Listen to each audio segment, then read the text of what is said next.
Makasih. Ibu-ibu, terutama yang janda, kalau ditelepon suaminya orang, jangan suaramu mendayu-dayu seperti tadi. Ini tadi bukan kencang, ini namanya syahdu. Suara begini yang kasih nafsu kita lagi-lagi.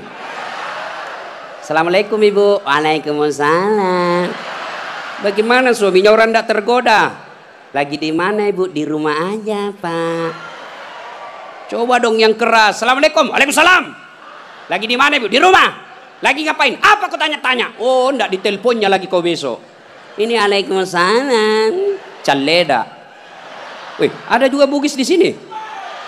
Wih, boleh tahan ini bubuhan Bugis. Saya ke Banjarmasin banyak orang Bugis. Saya pergi Kota Baru banyak orang Bugis. Saya pergi Pagatan, bahasa Bugis orang di sana. Begitu saya masuk penjara banyak juga orang Bugis. Simpan dulu HP-mu bos. Dengar ceramah dulu. Woi. Bu, ibu. Simpan dulu. Simpan. Ibu yang pegang HP selama saya ceramah, saya doakan suaminya kawin lagi. Nah. Saya di Makassar bu, ada ibu-ibu, saya lagi ceramah, dia membelakang. Dalam hati saya, barusannya ada orang saya ceramah, dia belakangi saya. Ternyata dia ambil HP-nya, selfie. Dia belakangi, baru dia tulis di WhatsApp-nya, latar belakang das atlatif. Woi, saya dijadikan background. Selesai ceramah dia kejar lagi saya. Ini yang kasih repot kita Bib sekarang. Kejar, Ustaz, boleh selfie. Terpasalah dilayani. Kalau enggak dia bilang kita sombong sampai mati. Sudah selfie dia bilang ulang Ustaz, kabur. Ulang lagi Ustaz, kabur Ustaz. Bukan HP kabur, mukamu yang kabur. Jadi bapak-bapak nanti kalau minta maaf sama istri, itu syaratnya. Jabat tangan, senyum, pandang matanya, sebut dosa. Jadi kalau suami minta maaf ibu, suruh sebut judulnya. Apa judulnya pak? Tiba-tiba minta maaf. Enggak enak, nanti kau ngamuk lagi. Bilang apa? Ustaz Dasat bilang harus sebut. Apa? Mohon maaf ibu. Dulu waktu saya tugas di Banjarmasin, saya hilaf. Ada perempuan mirip betul sama Pian. Maafkan saya selingkuh ibu. Dia bilang istrinya, enggak apa-apa pak, saya maafkan. Memang itulah manusia biasa, kadang-kala kita hilaf. Saya maafkan kau karena bulan lalu saya juga selingkuh.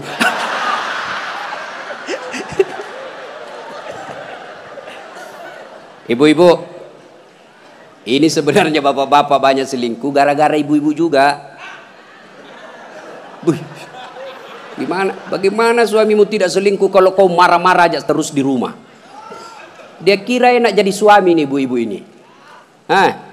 Kira enak. Di kantor kita dimarah-marahi sama pimpinan. Di jalan macet, kadang-kala kehujanan.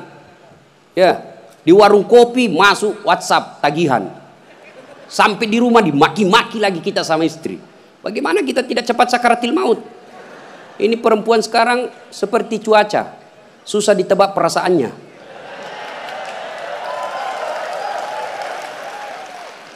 Dia kira enak laki-laki. Ibu, dengar ibu. Hui, ibu, bu, ada 4 perempuan yang menjadi penghuni api neraka. Dengar ini. Terancam ibu-ibu. 1, kata Nabi, mereka yang selalu bicara kasar sama suaminya. Apa kau anak muda ada istrimu? Boleh marah sama suami bu, boleh marah manusiawi, tapi jangan memaki. Ini kalau marah la haula wala quwata illa billah, keluar semua kebun binatang di mulutnya. Bagaimana kita betah di rumah kalau ngomel aja kerjanya? Jadi, bu, coba dengar itu laki-laki, coba lihat itu laki-laki. Kami pikir ibu bagaimana supaya ibu bisa pakai AC di kamar. Pak, kami pikir bagaimana supaya ibu bisa pakai emas pulang kampung dihargai sama keluarga. Kami pikir bagaimana supaya kalian bisa dibelikan mobil supaya tidak hitam kulitmu. Itu dipikir sama suamimu. Makanya jangan suka marah-marah. Takbir. Ada di sini takut sama istrinya? Ada. Berhenti kau jadi laki-laki. Ngamuk Ustaz. Kalau dia ngamuk enggak apa-apa. Dia pecahkan piring satu, pecahkan satu lusin. Dia pecahkan semua. Kenapa? Piring, gelas boleh dibeli. Harga diri sebagai suami tidak boleh diinjak-injak istri. Takbir. Itulah yang takut sama istrinya. Oi bu, oi. Satu, perempuan yang menjadi penghuni api neraka yang suka bicara kasar. Boleh marah tapi jangan memaki. Marah silahkan, manusiawi. Tapi jangan memaki-maki. Goblok memang kau jadi laki-laki. Sudah goblok, hitam, gendut. Wah, ini penghuni neraka ini. Enak juga kalau kita pulang kampung, pulang rumah, capek kita tadi jual ikan. Sampai di rumah disambut sama suami dengan senyuman. Bila kamu di sisiku, hati rasa syahdu. Tenang perasaan. Langsung dia bilang, bu kalau ada duit saya belikan kau emas.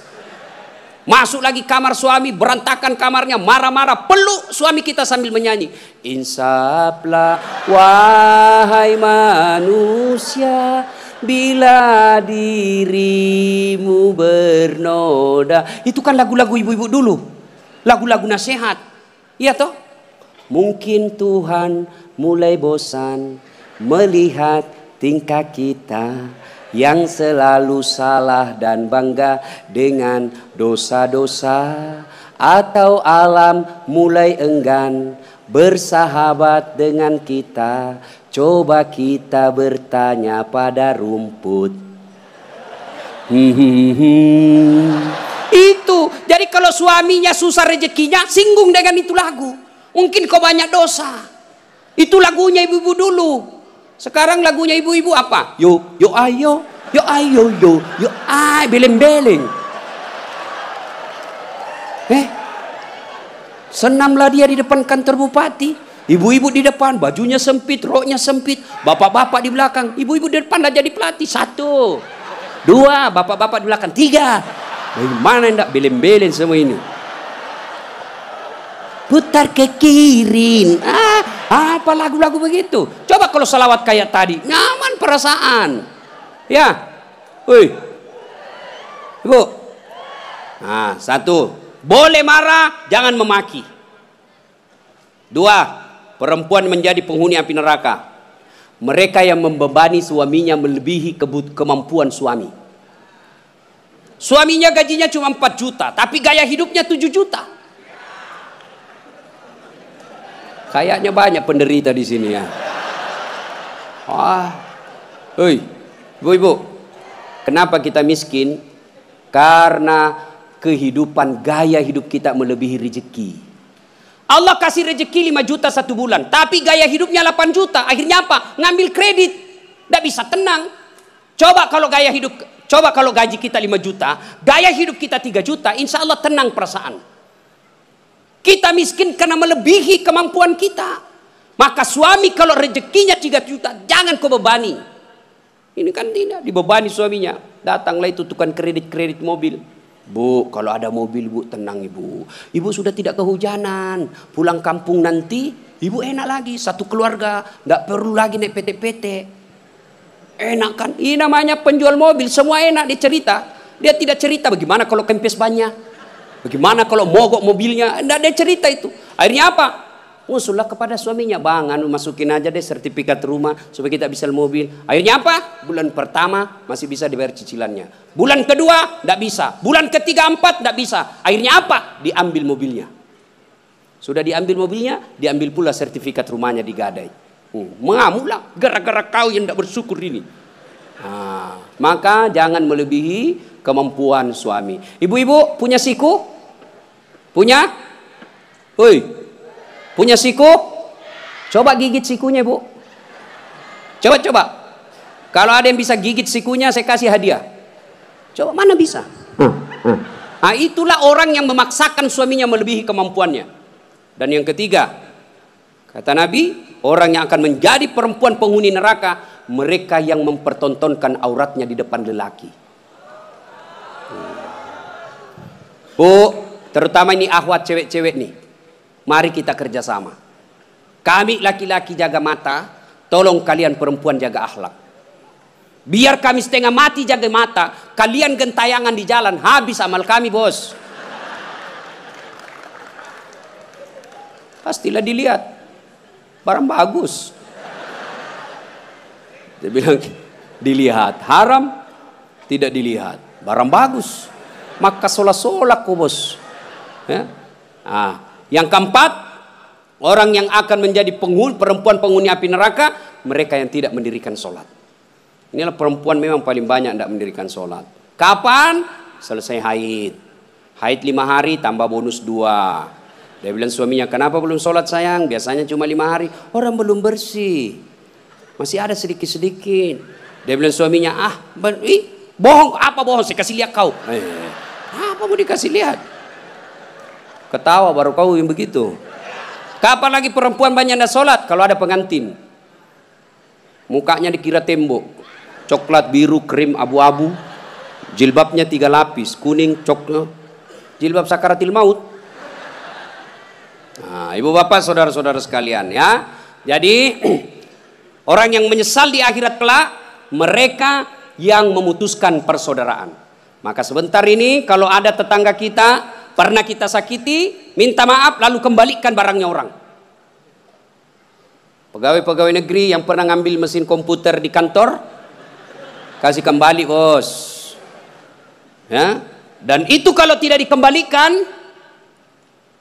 ketika kita di padang mahsyar, dipanggil kita satu-satu. Bayangkan, dari Adam sampai kiamat, kumpul berapa triliun manusia, dipanggillah kita satu-satu. Siapa dulu yang dipanggil? Nenek kita yang duluan mati? Tidak. Kakek kita yang duluan wafat? Tidak. Leluhur kita yang duluan wafat? Tidak. Lalu siapa dulu yang dipanggil? Nama-nama Islam dulu. Abdurrahman, Abdul Jabbar, Siti Fatimah, Aisyah, Mutmainnah, Das'at Latif. Itu dulu dipanggil. Cuncung. Di belakang kok bos. Dipanggil juga tapi mondri kok bos. Maka jangan berkata apa arti sebuah nama. Nama itu penting. Begitu pentingnya sebuah nama sehingga Nabi jelaskan ada 3 kewajiban orang tua kepada anaknya. 1 diantaranya memberi nama yang baik. Kenapa? Karena di akhirat digunakan ini nama. Nama-nama Islam dulu. Tony, Joni, Rudy, Ningsi, Nining. Dipanggil juga tapi di belakang bos. Habib Syekh, di depan. Das'at Latif nomor 2. Bayangkan. Dipanggillah kita. Orang bilang apa arti sebuah nama? Coba bayangkan kalau tidak ada semua nama di sini. Yang paling repot caleg. Pilih saya siapa? Anu siapa? Anu. Coba kalau ada, coba sebut nama. Orang sebut nama minimal 2 saya bisa tahu. 1 suku, 2 agamanya. Nama Margono. Biasanya Jawa. Gitu? Nama Ambok Dalle. Anda mungkin Cina. Masa Ambok Dalle Cina? Pasti Bugis. Ya kan? Nama. Yang kedua, nama adalah doa. Ketika nama anak kita Mutmainnah, orang yang memanggilnya wahai Mutmainnah, wahai kau jiwa yang tenang, berarti orang mendoakannya. Dan di akhirat dipakai kelak. Ustadz, bagaimana saya Ustadz? Sudah terlanjur namaku Ronaldo. Karena bapakku pecinta bola. Bagaimana caranya Ustadz? Ya Islamkan. Bagaimana cara mengislamkannya? Tambah Muhammad di depannya. Muhammad Abdul Ronaldo. Nggak nyambung Ustadz, biar nggak nyambung. Yang penting selamat kok bos. Masih ingat almarhum Presiden kita Soeharto? Sebelum beliau menunaikan ibadah haji, kan namanya cuma Soeharto. Setelah menunaikan ibadah haji, Raja Fat waktu itu sadar, wah menderita ini Pak Harto nanti. Kalau tidak diislamkan, maka diislamkanlah namanya, ditambah di depannya Muhammad Soeharto. Ibu Tin juga ditambah di depannya Siti. Maka ibu-ibu yang sudah terlanjur namanya islamkan. Harus rubah KTP tidak. Yang penting misal ulang tahun. Saudara-saudara sekalian, hari ini nama saya islamkan. Yang tadinya Desi Ratnasari, saya menambah di depannya Siti Desi Ratnasari. Yang ketawa serius orang ini. Nama penting. Dan pada saat itu ketika kita dipanggil satu-satu, wajah-wajah kita di padang mahsyar tidak lagi seperti ini. Ada yang mukanya seperti ular. Kata Nabi, siapa yang muka ular? Mereka yang suka menjilat-jilat. Ini di kantor bupati banyak begini. Ya Pak, siapa. Ada juga orang itu pegawai kayak ndak punya lagi harga diri di depan bupatinya. Ya Pak, terserah Bapak. Wah. Cemen lu men. Ya. Yang kedua kata Nabi, ada juga nanti yang mukanya seperti anjing. Siapa muka anjing ya Rasulullah? Beliau menjawab, mereka yang disogok dan menyogok. Nah, ini termasuk anggota DPR nanti yang terpilih karena nyogok. Ada begitu di sini? Ada? Nah, kau salah, kenapa kau pilih? Tapi kau larang, tapi kau bilang wane piro. Nah. Lalu kata Nabi, ada juga nanti yang mukanya seperti tikus. Ya Rasulullah, siapa muka tikus? Mereka yang suka mengambil barangnya orang. Nah, ini yang ini di sini ya, yang suka korupsi dan disuruh pikul itu hasil korupsinya. Saya kalau lihat itu orang korupsi 3 miliar, 10 miliar, setengah mati dia pikul nanti itu. Dia bilang mahasiswaku 10 miliar uang dolar Singapura Ustaz itu dikantongi ji. Saya bilang jangan kau bayangkan uang Singapura, uang koin. Apa? Uang koin 10 miliar pikul kau itu. Ada juga kata Nabi yang nanti mukanya seperti kuda. Siapa muka kuda ya Rasulullah? Nabi menjelaskan mereka yang suka mendahului imam ketika sholat berjamaah. Nah, ini anak muda ini yang banyak. Imam belum turun dia sudah turun. Imam belum naik dia sudah naik. Ditanya kenapa kok cepat sekali? Dia bilang ini orang tua Ustaz. Sudah lowbat, saya masih full charge. Tidak boleh begitu bos. Ini juga imam kadangkala harus perhatikan. Ada juga kadangkala imam membalik-balik sunnah Rasul. Nabi jelaskan kalau kau jadi imam ringkaskan bacaan solatmu. Ini baru jadi imam mau takbir aja sudah lama. Gaji itu wakak mani bawan selesai. Ada juga yang begitu. Kata Nabi ringkaskan bacaan solatmu. Ringkas. Yang kedua kata Nabi, bacalah yang umumnya orang hafal. Tujuannya apa? Satu, orang bisa husuk mengikuti kalau yang dia baca hafal. Coba kalau imamnya membaca kul huwallahu ahad, anak-anak juga ikut di belakang. Kul huwallahu ahad. Karena dia hafal. Begitu imam membaca surah Al-Baqarah ayat 10 sampai 115. La haula wala quwwata illa billah. Dia husuk dengan bacaannya, kita husuk dengan hayalan. Kita mau ikut, tidak dihafal, mau ruku, belum selesai, terpaksa kita baca semua itu di dinding. Keadaan keuangan masjid, pengeluaran, saldo. Waduh. Sudah dibaca satu tripleks, belum selesai bacanya imam, dibaca lagi kalender Persatuan Guru Republik Indonesia cabang Kabupaten Tanah Bumbu. Selesai lagi, belum selesai imam, dibaca lagi bajunya orang caleg DPR RI nomor urut 7 dari Partai Nasdem. Dibaca semua Pak. Siapa yang salah? Siapa salah? Imam. Makanya kata Nabi, baca yang umumnya orang hafal dan ringkaskan. Ada orang jadi imam, dites lah anak penghafal, kau jadi imam nak, mau didengar bacaanmu, jadi imam lah, hanya dia yang hafal. Begitu lagi sholat tiba-tiba ada cicak jatuh, kena telinganya, stres hilang hafalannya. Apa sambungannya ini? Dia lupa betul, hening satu masjid. Tiba-tiba imam berkata, tolong bantu di belakang. Dia bilang di belakang, saya juga tidak tahu. Tiba-tiba berteriak, kalau begitu ya sudah, Allahu Akbar. Memangnya anggota DPR.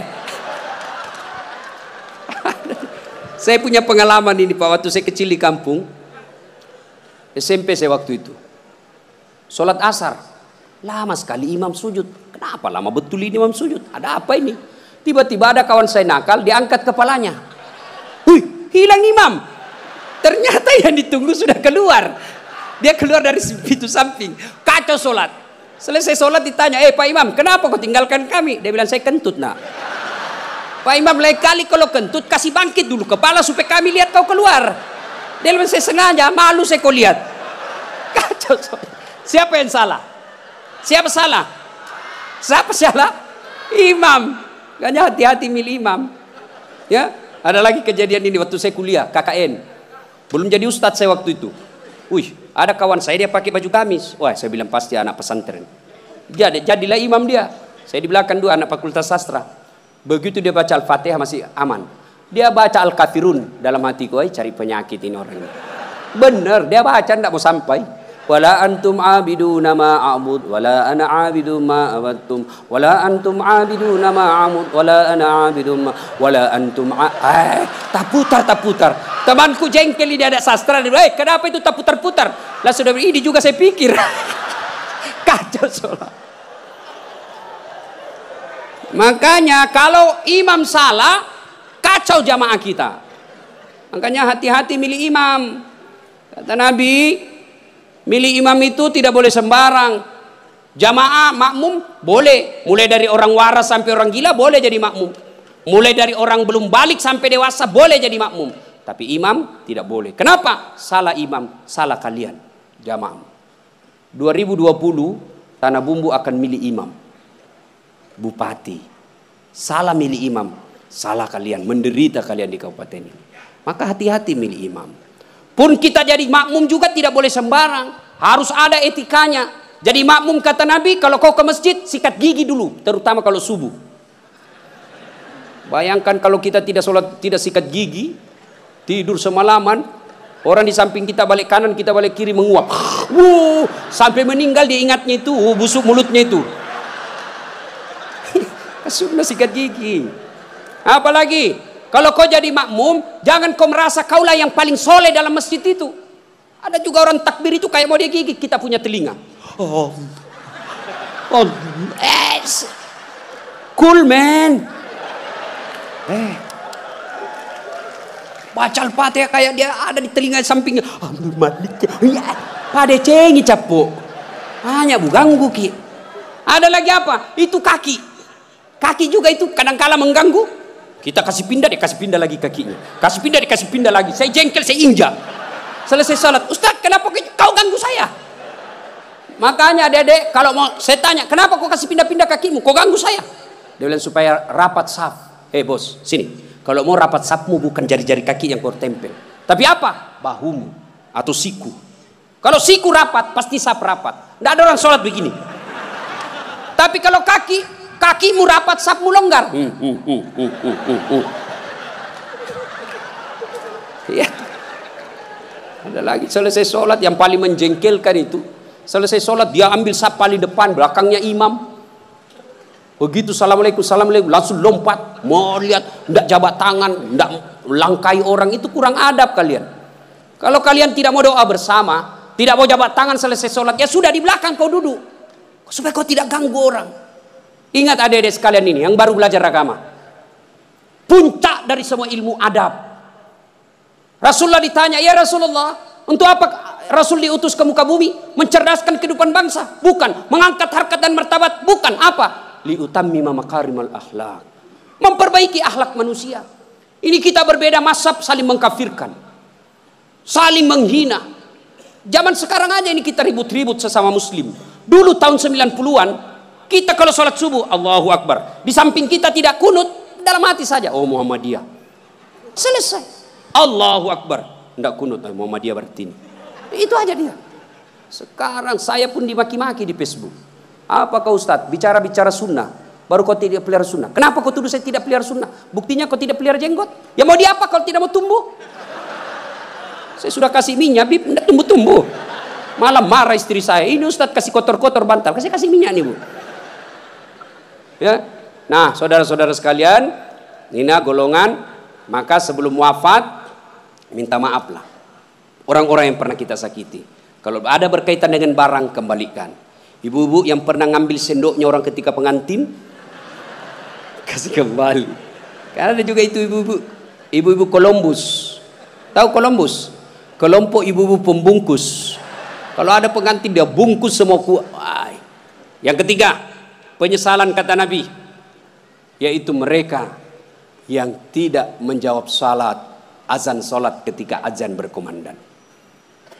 Puasa, haji, zakat, sedekah, semuanya akan sia-sia ketika tidak mendirikan sholat. Adik-adik, kalian tidak usah malu kalau kalian tidak jadi pegawai negeri. Ibu-ibu, kalian tidak usah cemas dan merasa malu kalau sampai sekarang ini masih ngontrak-ngontrak rumah. Tapi malu dan cemaslah ketika sudah dewasa seperti ini belum mendirikan sholat dengan sebaik-baiknya. Kalau sholat kita insya Allah baik, maka hidup kita akan diperbaiki oleh Allah Subhanahu wa Ta'ala. Kalau sholat kita bagus, Allah yang akan menyelesaikan semuanya. Di dunia ini tidak ada orang tidak punya masalah. Semua kita punya masalah. Pasti. Jangankan kita, Nabi ada masalahnya. Malah di ibu-ibu yang tanya, Ustadz, bolehkah orang sholat itu tidak pakai BH? Kenapa bisa ibu? Panas ibu Ustadz. Tidak ada AC, tidak ada kipas angin. Kita baru pulang pasar. Boleh, tapi apa itu beradab? Ibu-ibu pergi ketemu gubernur tapi tidak pakai BH. Boleh kan? Tidak Pak Gubernur. Mohon maaf ini Pak Gubernur. Coba. Ya. Saya sholat Ustaz, betul kok sholat tapi main-main. Allah. Wa kana wulu ayakum Ustaz. Ini serang. Siapa ngajar sholat begitu bos? Ada juga orang sholat kayak ditiup angin. Ada lebih parah Allah. Siapa ajar ke sholat mak keju-keju? Jadi jangan heran ketika sudah 20 tahun sholat kok masalah kita tidak bisa lepas. Salah satu sebabnya kita sholat seada-adanya. Bapak saudara-saudara sekalian, tepat tanggal 12 Rabiul Awal tahun ke-11 Hijriah, Rasulullah sallallahu alaihi wasallam demam. Lalu Allah perintahkan kepada malaikat Jibril. Jibril, kau turun panggil 3 malaikat, 2 malaikat, Israil, Israfil, Mikail. Kau turun 4 malaikat. Sampaikan kepada Muhammad, Allah perintahkan saya menjemputmu dengan catatan tanya dulu. Kalau dia sudah mau cabut nyawanya, kalau belum tunda sampai mau. Turun malaikat. Langit pertama, langit ke-7 masih berempat. Jibril, Mikail, Israil, Israfil. Langit ke-6 sampai ke-2 masih berempat. Di langit pertama Jibril berkata, malaikat pencabut nyawa saya tidak bertugas. Kau saja yang turun jemput Nabi Muhammad. Tapi kata malaikat pencabut nyawa, tapi selama ini kamu yang ketemu, kamu kan chase-nya. Kamu sahabatnya. Kau turunlah. Saya tunggu kau saja di sini. Turun malaikat pencabut nyawa. Depan rumah Nabi ketuk pintu. Assalamualaikum warahmatullahi wabarakatuh ya Rasulullah. Nabi menjawab, Waalaikumsalam warahmatullahi wabarakatuh. Fatimah buka pintu. Bah, tidak ada orang. Kata Nabi, sudah ada di samping saya. Kata malaikat pencabut nyawa, ya Muhammad, hari ini saya diperintah untuk mencabut nyawamu apabila kau mau. Menurutmu bagaimana? Kira-kira kalau Pak Cuncun ditanya ini apa jawabannya bos? Saya diperintah cabut nyawa. Tunggu dulu, orang belum jadi bupati. Pasti. Ustaz, Dasat, saya diperintah cabut nyawamu. Menurutmu bagaimana? Tunggu dulu, istri baru 1. Itu pasti mau sekali poligami tapi takut sama istrinya. Apa jawaban Nabi? Wahai malaikat, seluruh nabi dan rasul senior saya, setelah mereka melaksanakan tugasnya, mereka menghadap kepada Allah. Saya pun siap hari ini. Cuma ini ada yang lain. Mana Jibril? Jibril ada di atas. Kau panggil dulu deh. Ada yang saya mau tanyakan. Naik malaikat pencabut nyawa. Jibril, kau dicari sama CSU. Saya bilang memang kau ikut. Kau banyak cerita. Sudahlah, kau turun sini. Turun malaikat Jibril.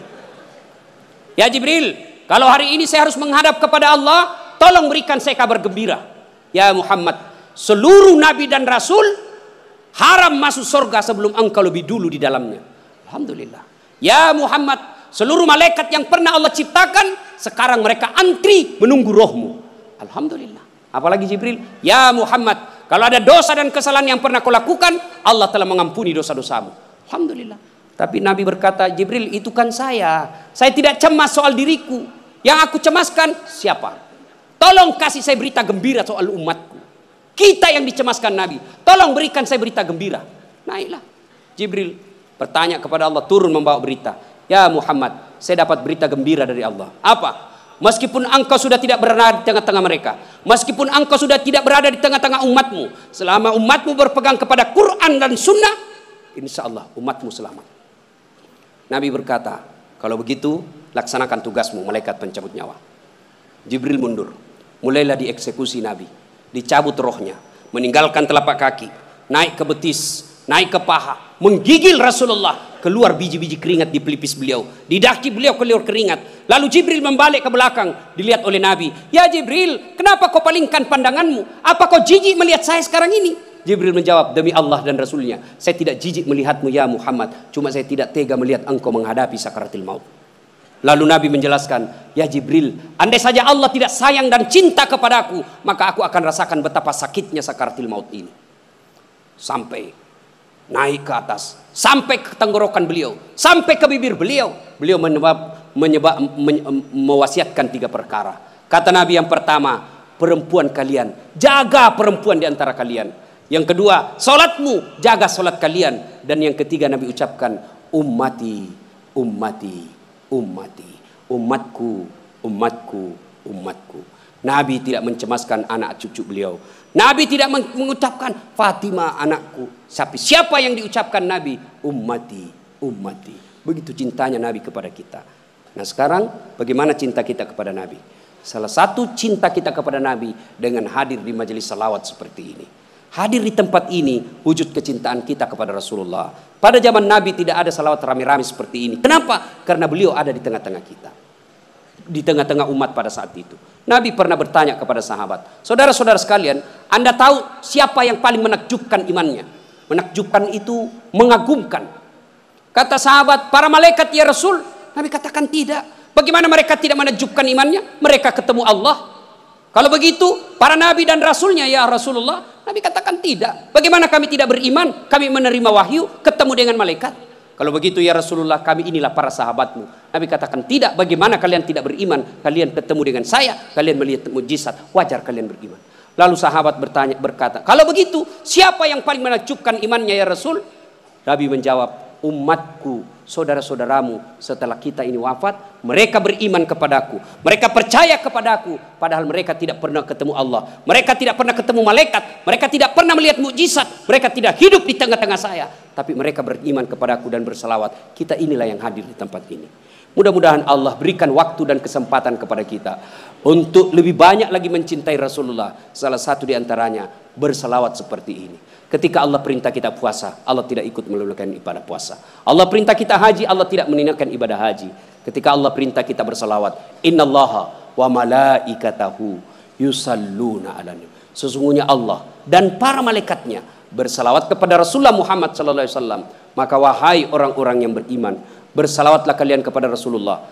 Dengar, garis bawahi, yusalluna 'alan nabi, sallu alaihi wa sallimu taslima. Selawat dengan sebaik-baik selawat. Maka jangan berselawat sambil merokok, jangan berselawat sambil mengisap. Kenapa? Seluruh ulama Timur Tengah mengatakan rokok itu haram, maka rasa-rasanya tidak etis ketika Bapak menyebut nama Nabi sambil mengisap rokoknya. Mudah-mudahan ada manfaat, lebih dan kurangnya mohon dimaafkan. Terima kasih atas waktu dan kesempatan. Kemuliaan yang sangat besar saya bisa hadir di tempat ini bersama Habib Syekh dan keluarga Bapak Mardani. Mudah-mudahan diberikan rezeki yang lapang, dibahagiakan dunia sampai akhirat. Demikian, kalau masih ada yang mau dengar ceramah saya, silahkan nonton Tabligh Akbar Damai Indonesia TV One setiap hari Sabtu atau Ahad pukul 12.30 atau setengah 2 waktu Kalimantan. Cuma lama baru muncul sekali seminggu. Ada yang gampang. Gimana caranya? Ambil aplikasi YouTube, tulis nama saya Dasat Latif. Keluarlah ceramah saya yang ratusan ribuan itu. Sudah nonton, jangan lupa like and share. Subbreaker. Kasih begini aja, kasih begini bos. Jangan ku kasih begini. Kalau ku kasih begini dicari kau malaikat pencabut nyawa. Masa ceramah ku kasih begini? Nggak enak dilihat. Saya tidak suka. Nggak usah kau nonton. Jangan kasih begini. Nah, cuma cepat habis kuota karena 1 jam. Maka saya sediakan yang tidak menguras kuota, namanya Chelsea. Ceramah singkat 1 menit saja. Gimana caranya Ustadz? Follow saya di Instagram. Dasat Latif 1212. Dasat Latif 1212. Sudah ku follow Ustadz, sudah ku tidak mau putar ceramahmu. Apa masalahnya? Masalahmu kau tidak punya kuota. Demikian, mudah-mudahan ada manfaat. Lebih dan kurangnya mohon dimaafkan. Nun wal kalam ya misrun. Billahi fi sabilil haq. Assalamualaikum warahmatullahi wabarakatuh.